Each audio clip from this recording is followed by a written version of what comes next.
Shalom. Oke, kembali lagi bersama kita berdua di podcast Obat Merah tentang Oke, sebelumnya terima kasih banget untuk Bapak, Ibu, Om, Tante, Kakak, Ade, dan juga saudara dan juga sahabat-sahabat kita yang sudah support video ini dengan cara like, comment, and share, dan subscribe. Yes. Ya, tapi yang paling penting adalah ditonton sampai habis dan kita belajar bersama-sama. Yes. Karena firman Tuhan tidak boleh mati kalau kata mentor saya. Yes. Bapak Roni saya. Siapa? JJ. Oke, JJ. Gitu ya. Saya harap dia nonton ya. Oke ya, hari ini kita akan bahas lagi satu kebenaran firman Tuhan. Di video sebelumnya. Sebelumnya. Iya, sebelumnya. Kalau tadi ya yang sebelum di-cut saya ngomong minggu lalu ya. Minggu lalu. Ya, Okay. Jadi kita ini juga di-cut dia enggak? Enggak usah di-cut. Okay. Oke, kita di video sebelumnya kita belajar mengenai mengenal Allah. Ya. Jadi di dalam mengenal Allah itu kalau di dalam mengenal Allah kita akan mengalami yang namanya kebahagiaan. Ya. Dan di dalam tidak mengenal Allah kita akan mengalami yang namanya kebinasaan. Yes. Nah, jadi Allah mau dan Allah ingin orang percaya mengenal Dia. Sekali lagi, Allah mau dan Allah ingin orang percaya mengenal Dia. Dan Allah bisa kita kenali sejauh Ia memperkenalkan dirinya sama kita. Ya, betul. Jadi yang kita bisa kenali hanyalah pengenalan-pengenalan yang Ia berikan. Ya. Nah, pengenalan akan Allah ini itu dinamakan dengan wahyu. Ya, itu pernyataan. Oke, sorry.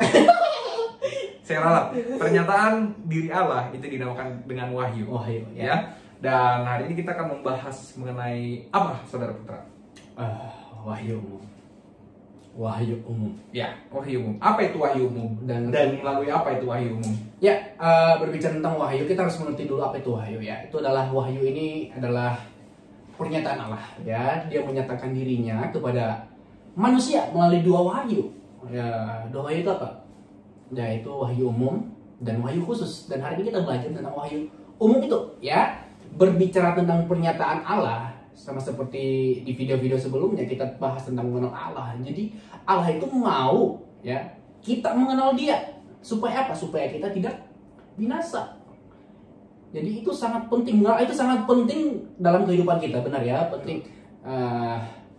Video-video sebelumnya juga mengajarkan kepada kita. Kenapa penting? Kenapa penting? Kenapa penting? Kenapa penting? Karena itu dia. Karena itu yang dikehendaki Tuhan. Itu yang dikehendaki Tuhan. Itu dikehendaki Tuhan. Nonton video sebelumnya. Makanya nonton. Karena itu udah lupa. Oke, jadi berbicara tentang wahyu Allah ini, teman-temanku, saudara-saudaraku, bapak ibuku semua. Jadi Allah menyatakan dirinya kepada manusia melalui wahyu umum. Wahyu umum apa sih?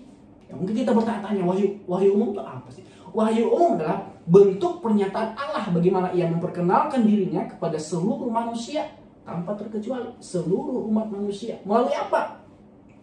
Melalui alam semesta, melalui ciptaannya. Ya, mungkin kita akan baca dulu. Ya, Mazmur. Gue di mana lupa ya? 19. Oke, bentar dulu ya. Gue taruh di mana sih? Oke. Untuk itu, sebelum kita lebih lanjut lagi, ya, tentang Allah menyatakan dirinya melalui alam semesta, kita baca Mazmur 19 ayat 1 sampai 2. Saya serahkan kepada Bapak Hani saya. Ya. Dipersilakan. Untuk pemimpin biduan Mazmur Daud. Langit menceritakan kemuliaan Allah dan cakrawala memberitakan pekerjaan tangannya. Ya. Langit menceritakan kemuliaan Allah. Yes, kemuliaan Allah. Jadi, saudaraku, teman-temanku semua, Bapak Ibu, Allah menyatakan dirinya melalui alam semesta ini untuk menyatakan kemuliaannya. Alam semesta ada karena ada penyebabnya. Siapa? Alam semesta bisa ada karena Allah sendiri. Ya, karena Allah sendiri. Dengan tujuan itu, Allah menyatakan dirinya kepada manusia supaya setiap orang yang melihat alam ini, keindahan alam ini, mereka memuliakan Tuhan. Amin. Ya, melalui alam semesta dan melalui sejarah-sejarah, ya, melalui hati nurani manusia.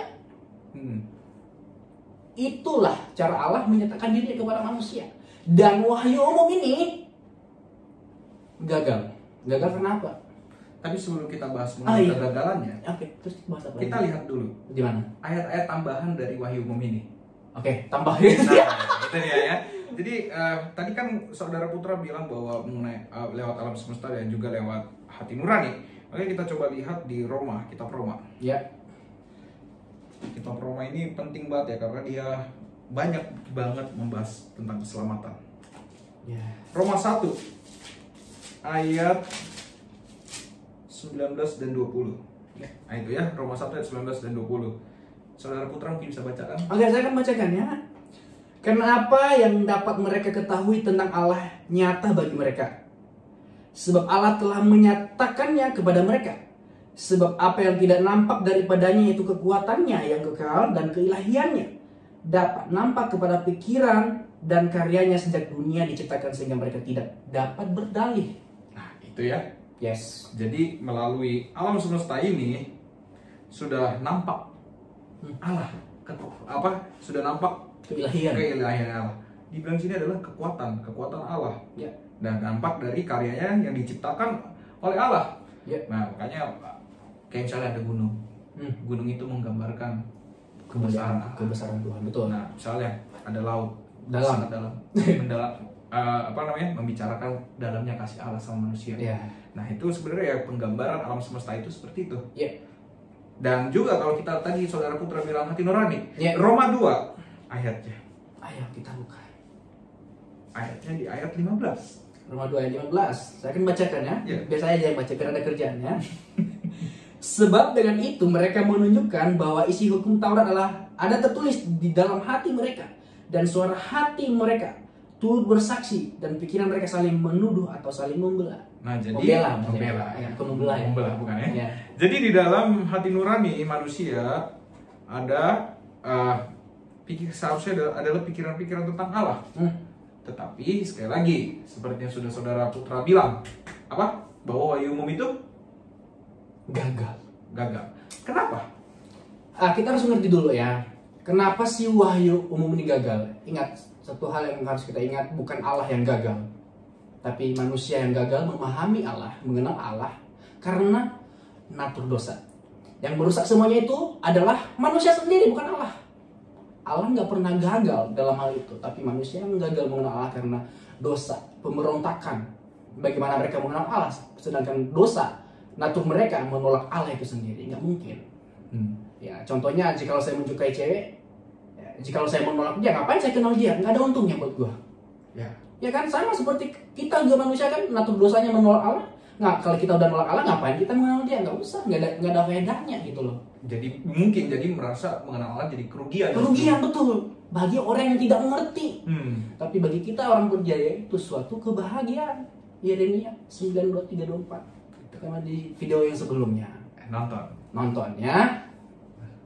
Terus coba lihat di Matius 15. Oke, Matius 15. Nah, banyak buka hari ini ya. Iya, coba kan kalau tadi kan dibilang bahwa hati nurani itu diberikan wahyu umum itu ya, Ya. atau pernyataan diri Allah secara umum ya. Kita lihat di Matius 15. Di Matius 15 itu ada kata-kata di ayat 18, 19, 20. 18 ya. Iya. Silakan baca. Oke, saya lagi ya. Kayak pemimpin dulu ya. Oke, sorry. Tetapi apa yang keluar dari mulut berasal dari hati, dan itulah yang menajiskan orang. Karena dari hati timbul segala pikiran jahat, pembunuhan, perzinahan, percabulan, pencurian, sumpah palsu dan hujat. Itulah yang menajiskan orang, tapi makan dengan tangan yang tidak dibasuh tidak menajiskan orang. Nah itu ya, jadi dari dalam hati inilah yang keluar. Ternyata yang keluar adalah pertama timbul segala pikiran jahat, pembunuhan, perzinahan dan lain-lainnya yang seperti kita sudah baca di sini. Ya. Nah sehingga kita harus mengerti karena natur dosa yang ada di dalam yang ada di dalam diri manusia membuat isi hati manusia pun jadi jelek, yang rusak ya. jadi rusak. Jadi kita harus mengerti. Ada kadang-kadang orang bilang suara hati. Nah, bacalah Alkitab. Apa kata Alkitab mengenai suara hati? Ternyata di dalam hati timbul segala pikiran jahat. Makanya kita harus sadar bahwa seberapa banyak atau seberapa intensitas kegiatan rohani yang kita lakukan, kita tidak bisa melakukannya dengan pure murni 100% untuk Allah. Tidak bisa. Bahkan di dalam kitab Yesaya ya, kalau saya tidak salah ya, bahwa kalimatnya ada kalimat ini. Kesalehan kami seperti kain kotor. Iya, betul. Kesalehan kita seperti kain kotor. Kenapa? apapun yang kita lakukan, baik itu perbuatan yang baik atau sepertinya kegiatan beribadah kepada Tuhan, selalu ada 0,00001% motivasi yang kurang di hadapan Allah. Kenapa? Karena ini isi hati kita. Itulah makanya natur berdosa kita membuat segala aspek hidup kita menjadi berdosa. Nah, ini yang harus kita mengerti. Akhirnya wahyu umum gagal membuat manusia mengenal Allah karena manusia menolak Allah. Dan lagi-lagi kita harus ingat, balik lagi ke Hosea 4 ayat 6, umatku binasa karena tidak mengenal. Nah, terus gimana dong? Gimana kalau misalkan wahyu umum gagal? Allah tidak mungkin gagal. Kita gagal. Kita yang gagal untuk mengenal Allah. Seharusnya kita semua binasa dong. Seharusnya kita semua binasa. Nah, Tapi ada kabar baiknya. Ada kabar baiknya bahwa ada yang membuat kita menjadi selamat dan tidak binasa. Apakah itu, Saudara Putra? Itu wahyu khusus. Coba ngomongnya dengan lebih excited lagi. Ulang lagi pertanyaannya. Nah, apakah yang membuat kita menjadi selamat? Itulah namanya wahyu khusus, saudaraku. Tepuk tangan dulu dong. Mereka ngerti nggak wahyu khusus? Nah, ini udah wahyu umum udah nih? Udah dong. Dan kita langsung lanjut aja ya. Nah, kita akan lihat dan akan dibahas oleh Saudara Putra mengenai bagaimana tuh wahyu khusus, apa itu, dan juga maksudnya kayak gimana. Silakan. Saudaraku. Tadi kita udah bahas tentang wahyu umum dan harus kita tahu dulu wahyu umum. Dikat aja kali ya.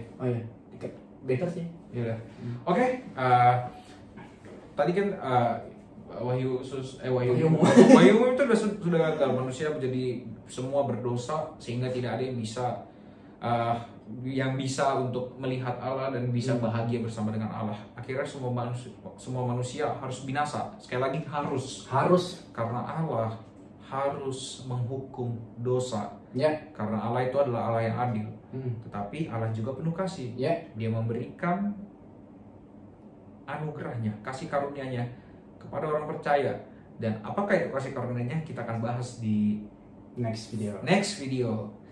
Jangan lupa untuk nonton dan kita belajar bareng. Kalau ada pertanyaan-pertanyaan, silahkan ditanyakan di kolom komen. Thank you and God bless you.